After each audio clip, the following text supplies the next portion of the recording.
Greetings, everyone. I want to continue on part 2.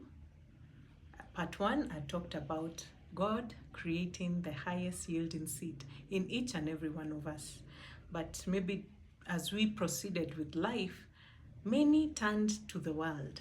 They gave now that their best to the world and forgot that we had a purpose with God and that God invested in us so that He can have a good harvest.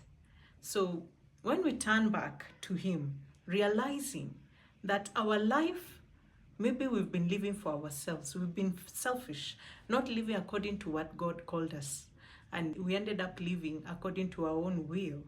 In that realization, the beautiful thing about it is that God is always there, waiting with open arms. It does not mean it is too late for you to be restored.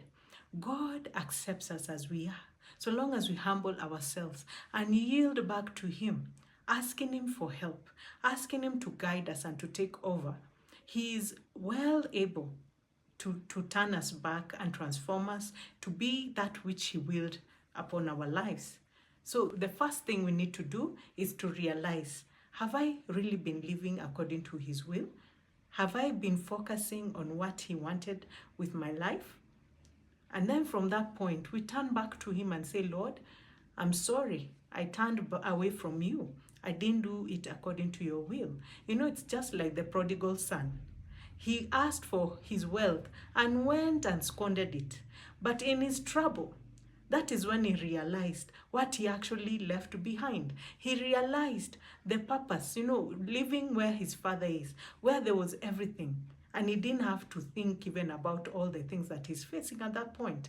So he decided it is better to go back and eat even what the servants are eating in his father's house, instead of living and continuing in the way that he was going. And even when he went back, his father was so happy to see him. He was so excited. He didn't look at him, having grudges, saying, you've already taken your share, go away. He wasn't chased. In fact, the father celebrated. He did a party for him. And that is what it is when it comes to our Creator. His love runs deep. It's beyond your understanding. He loves you so much and is willing to take you up and transform your life and align you back to the plans that He had for you in the first place. So it is not too late. What we should understand, so long as we still have breath, we have another chance to do it better. We have another chance to be transformed. We have another chance to serve the Lord and to fulfill the purpose upon our lives here on earth. And when we look at Philippians chapter 2 verse 13, Amplified, says, for it is not your strength, but it is God who is effectively at work in you, both to will and to work. That is, strengthening, energizing, and creating in you the longing and ability to fulfill your purpose for His good pleasure.